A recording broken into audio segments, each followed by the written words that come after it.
درمیان مذاکرات ہونے والے ہیں۔ بات چیت میں مذاکرات میں بریک تھرو ہوا تو ایرانی قیادت سے ملاقات کرنا چاہوں گا۔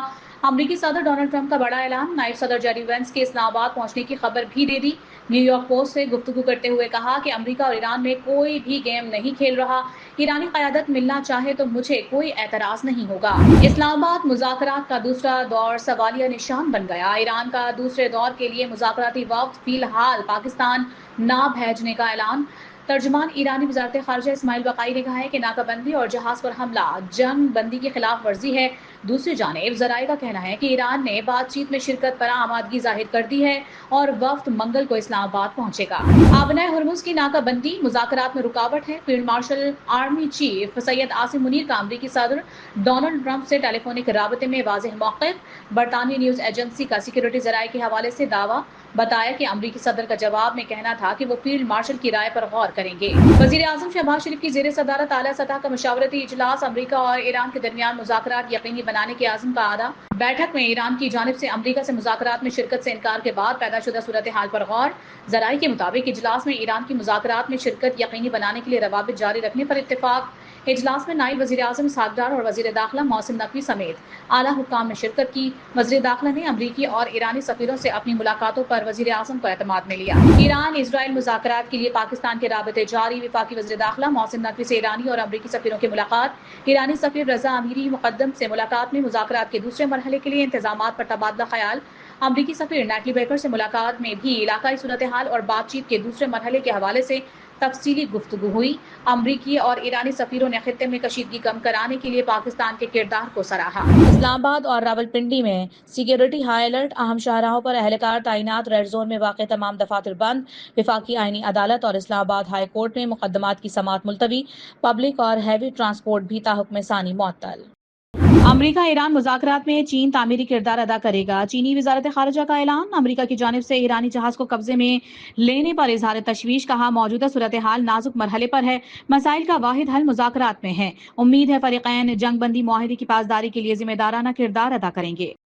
امید ہے امریکہ ایران مذاکراتی عمل جاری رہے گا۔ روسی صدر دفتر کے ترجمان کا بیان کہتے ہیں کہ ایران اور امریکہ کے معاملے میں سالس نہیں، تاہم ضرورت پڑنے پر مدد کے لیے تیار ہیں۔ مذاکراتی عمل سے خطے اور عالمی معیشت کے لیے منفی نتائج سے بچا جا سکے گا۔ امریکی سینٹکام نے ایرانی جہاز پر حملے کی ویڈیو جاری کر دی۔ صدر ٹرمپ نے سوشل میڈیا پر کہا کہ جہاز امریکی میرینز کے قبضے میں ہے، ہم دیکھ رہے ہیں کہ جہاز میں کیا ہے۔ جہاز تقریباً 900 فٹ لمبا اور ایک طیارہ بردار بحری جہاز جتنا وزنی ہے۔ امریکی فوج کی مسلح ڈکیتی کا بہت جلد جواب دیں گے، ترجمان خاتم الانبیاء نے خبردار کر دیا۔ کہا کہ امریکہ نے ایران کے تجارتی بحری جہاز پر فائرنگ کر کے جنگ بندی کی خلاف ورزی کی ہے۔ امریکہ نے جس تجارتی جہاز پر حملہ کیا وہ چین سے ایران آ رہا تھا۔ ناکہ بندی کے ساتھ سفارتکاری قول و فعل میں تضاد ہے۔ پاکستان میں ایران کے سفیر رضا امیری مقدم کا امریکہ کے طرز عمل پر رد عمل، کہا آپ بین الاقوامی قوانین کی مسلسل خلاف ورزی کر رہے ہیں۔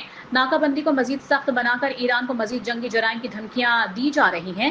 ناکہ بندی کے خاتمے تک خطرات کم نہیں ہوں گے۔ وزیر خارجہ اسحاق ڈار اور آسٹریلین ہم منصب کے درمیان ٹیلی فونک رابطہ۔ آسٹریلین وزیر خارجہ نے پاکستان کے مثبت کردار کو سراہا۔ فریقین میں ثالثی پر نائب وزیر اعظم کی کوششوں کی بھی تعریف۔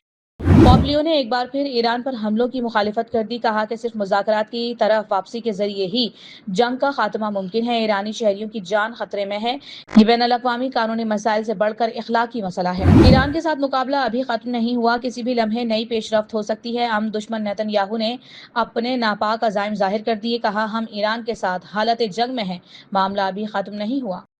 ایرانی میزائل حملوں کے بعد تل ابیب میں 1000 سے زائد مکانات ناقابل رہائش۔ اسرائیلی دارالحکومت کے میئر رون ہلدائی کا بڑے نقصان کا اعتراف۔ میزائلوں کو روکنے کی کوششوں کے دوران گرنے والے ملبے سے رامات گان اور بنی براق میں بھی تباہی۔ مجموعی طور پر 30,000 اسرائیلی شہریوں کی جانب سے املاک کے نقصان کے دعوے موصول ہو چکے۔ یو اے ای کا ممکنہ مالی بحران سے نمٹنے کے لیے امریکہ سے رابطہ۔ امریکی جریدہ وال اسٹریٹ جرنل کے مطابق ایران جنگ بڑھنے کی صورت میں متحدہ عرب امارات کی مالی بیک اپ کا خواہش مند ہے۔ یو اے ای کی سینٹرل بینک کے گورنر کی امریکی حکام سے اہم ملاقات، کرنسی سویپ لائن کے ذریعے ڈالر تک رسائی پر غور۔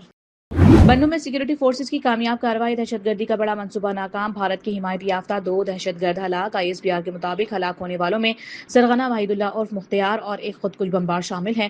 وحید اللہ 21 فروری کو بنوں میں ہونے والے حملے کا ماسٹر مائنڈ تھا۔ دہشت گردوں کے قبضے سے خودکش جیکٹس اور اسلحہ اور بارود برآمد۔ پاک مصر مشترکہ فوجی مشق تھنڈر 2 کامیابی سے مکمل۔ ISPR کے مطابق چراٹ میں منعقدہ مشق میں انسداد دہشت گردی آپریشنز پر توجہ دی گئی۔ 2 ہفتوں پر مشتمل مشق میں مشترکہ تربیت اور پیشہ ورانہ مہارت کا مظاہرہ کیا گیا۔ پاک فوج کے SSG کمانڈوز اور مصری اسپیشل فورسز نے شرکت کی۔ شدید گرمی میں بجلی غائب، شہریوں کو سخت مشکلات کا سامنا۔ کراچی کے کئی علاقوں میں 10 سے 12 گھنٹوں تک لوڈ شیڈنگ۔ لاہور سمیت پنجاب بھی غیر اعلانی لوڈ شیڈنگ کی زد میں۔ پشاور میں 6 سے 8 گھنٹے تک بجلی نہیں آئی۔ دیہی علاقوں میں بجلی نہ آنے کا دورانیہ 14 سے 16 گھنٹے تک جا پہنچا۔ امریکی ریاست لوزیانا کے شہر شریو پورٹ میں فائرنگ، ایک شیر خوار بچے سمیت 8 بچے قتل۔ پولیس کے مطابق مسلح شخص نے شہر کے 3 مختلف گھروں میں اندھا دھند فائرنگ کی، جس کے نتیجے میں مجموعی طور پر 10 افراد گولیوں کا نشانہ بنے۔ مرنے والوں کی عمریں 1 سال سے 14 سال کے درمیان ہیں۔ ملزم فرار کی کوشش میں پولیس کی فائرنگ سے مارا گیا۔